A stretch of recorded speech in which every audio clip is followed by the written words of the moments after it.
Katie Nicholl is the Mail on Sunday's royal correspondent. Loads to talk about here, Katie. First and foremost, why has she done it in America?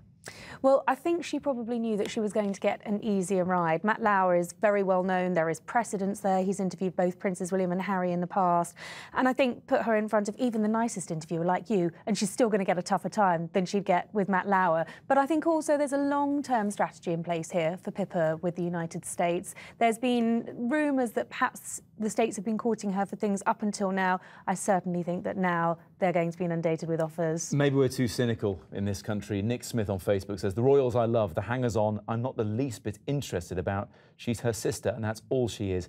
Sounds like a bit like Fergie here, you know, not loved here so much, going over to America and being the Duchess. And also having a profile. I mean, in many ways, and I've spoken to sources very close to Pippa, those who know her well say that she has to toe a very fine line. You know, she says she is just a normal girl and she wants to be a regular 30-year-old with a career like anyone else. But that's never going to happen. They don't get interviewed by Matt Lauer. They don't get interviewed by Matt Lauer. Absolutely not. And it's basically reconciling being the little sister of the future Queen with trying to be a journalist. Because she could have had another option. She could have been a lady-in-waiting, you think? I think she could have been, and in fact that was definitely a role that was made available to her. She was the maid of honour. It seemed the natural step for the Duchess to take her into Kensington Palace. But Pippa didn't want to do that, and actually I rather respect her for that, because I think she'd have had an easier life had she gone into the royal fold and been protected. Actually, she has been somewhat thrown to the wolves, and I'm just playing devil's advocate here. I don't think it's been that easy for her, having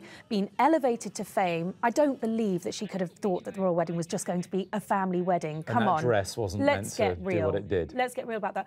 But she probably didn't expect the level of attention, the fame that literally came overnight, and she didn't have the palace to protect her from that. She had to deal with that on her own, and I think that must have been a challenge.